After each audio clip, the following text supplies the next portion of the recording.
friends! In this video, we're going to take a look at the vtech HQ Max baby monitor. It's a non-Wi-Fi baby monitor with a 7-inch screen. When you open up the box, you'll see that it comes with the camera, the parent unit, a charger for each, and 2 cable ties. And notice that the chargers are not USB, and they are different from each other. There's 2 separate chargers, one for the parent unit, one for the camera. This monitor retails for about $100 and goes on sale for as low as $70. And do notice that we're talking about the Advanced HQ Max 7-inch, which is not the same as the Advanced Max 7-inch. They apparently have different screens and a few different features. What's the actual difference? I don't know. vtech has so many models. As far as setup, this monitor is super simple. You just turn on both parts and they're connected and you're ready to go. So let's take a look at the parent unit. You'll see that the picture is just beautiful and the viewing angle is very wide. It's not quite the widest viewing angle I've seen, but it is one of the wider ones. When you turn it on, it does have a pretty slow loading screen though. It takes a little while for it to actually turn on.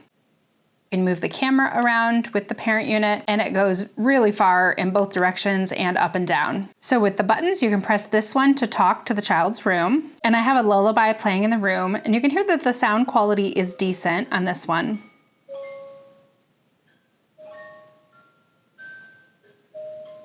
So you have the volume buttons, you can turn off the screen here, and you can also zoom in here. And it has up to 4 times zoom. And then in the menus, you can turn on the night light here and you can choose what color. You can set the brightness and you can also set a timer for the night light. I had no trouble turning on the night light through the parent unit, but I'm supposed to be able to turn on the night light by tapping on the child unit and I could not get it to work. I tried tapping every different way and it would not turn on for me. Down here, you have options for playing sounds and you have a library of songs and white noise sounds.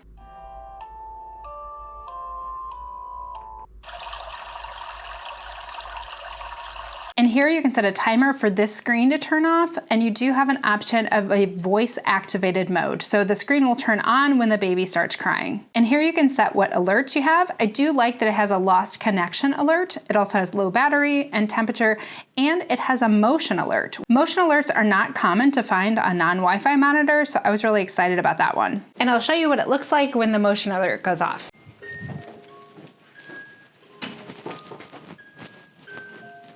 And notice that this one tracks the temperature here, and I found that it was accurate within a couple degrees, and it does track temperature but not humidity. And here you can see how good the night view is. It's very good. As for mounting, this monitor has 2 holes in the back of the camera so that you can easily mount it with 2 screws. But you do have to supply your own mounting hardware. It doesn't come with anything except 2 cable ties. I really like the quality of this parent unit, but honestly, the 7-inch screen is really large if you want to carry it around. It feels like carrying around a whole tablet. And it has this little kickstand on the back to hold it up, and it is not very stable. I found myself knocking it over all the time when I was testing. So it would be best if you left it sitting on a table and not carrying it around, but it doesn't do a great job of sitting on a table. The big size also means there's no way you're going to be able to fit it in your pocket unless you have the biggest pockets ever. I tested the battery life on the parent unit and I left it running with the sound and video on, and the parent unit lasted 9 hours, which is not great, but since it's such a big screen, it's not surprising. And if you used it in voice activated mode, it would definitely last a lot longer than that. I also tested how long it would stay connected, and I put the camera outside so that I could test the distance with no walls in the way, and it did stay connected up to 400 feet, which was pretty good. And then I put the camera inside the house on the 2nd floor in a bedroom, and I was still able to get 330 feet away from the house before it started disconnecting. And my neighborhood has a lot of interference, so that's a pretty good result. Now, I did notice with this monitor, when I had many monitors running around it, it was having a little bit more problems with interference than some of the other monitors. I have noticed a trend in testing monitors that the higher quality the video, the more likely you are to have problems with interference. So if you have a lot of devices in your house that use Wi-Fi and they're going to be be close to this monitor, you might have some troubles. But as long as I moved the camera at least a few feet away from the other cameras, it was totally fine. So I think for most people, they're not going to have a problem with the interference. There is a 2-camera version of this monitor, and you can watch both cameras on the same screen in a split screen mode.